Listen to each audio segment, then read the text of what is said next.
Best or favourite player under your tenure?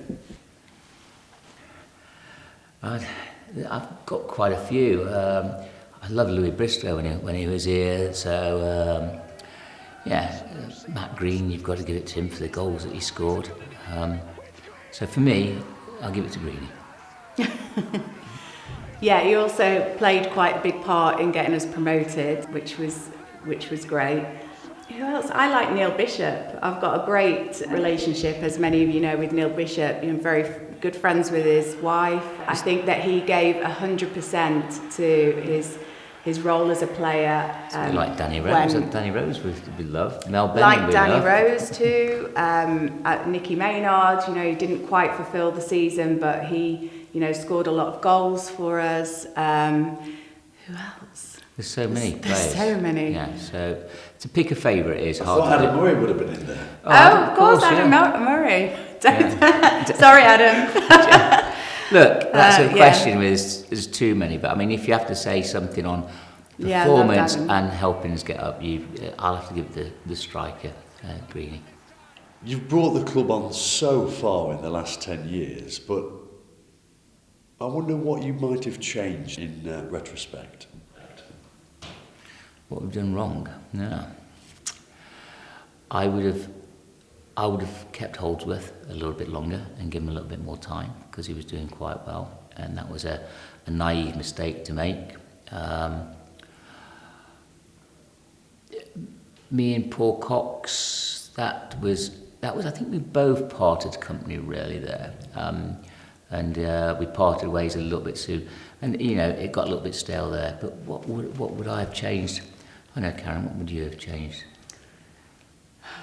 I'd like to say nothing, but for me, we always say, we would like to be in the championship, and it's a really tricky question.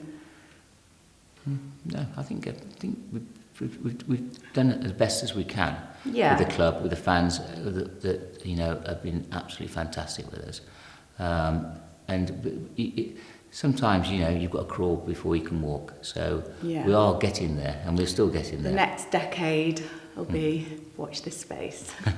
Premier League, here we come. What is in store in the next decade, with hope and realism? Certainly to get us promoted a couple of times. That's what I'd hope for, to get us promoted a few times. See some of our players come through from the fantastic academy. See some of our own kids coming through. My Hugo or something like that. The next 10 years. It's nice to have a few Mansfield boys playing on the pitch. I mean, it's nice that we've got James Perch now playing on the pitch, whereas Perchy's come back to Mansfield. So it'd be nice to see a few of our players get through and get through the academy, and that's what we would like to achieve. That would be a nice thing. A few promotions, and to see some homegrown talent come through, get into our first team, and even if they move on to a higher league team, that'd be nice for us to see happening from the academy. For me, I'd like the stadium to have a big impact like this training ground is, and one thing, I need that stand knocking down, rebuilding, and to make the stadium look immaculate. Follow us on I Follow Stags. No, I'm saving up for that. That'll happen. For me, it would definitely be, we need to do something with Bishop Street. And I'd like to, bulldoze the whole thing, start again, and make it really, really beautiful, and finish off the stadium. And I'm sure a lot of you out there think the same. And just for clarity, are you both still in it for the long haul? Yeah, of course we are. Yeah. There's no intentions. I know we've just set David Sharp on as our CEO, so no, there's no way that David's come to work for the club and to progress the club, and that's the reason we've brought him in, and myself, is I'm busy in other roles, in other jobs.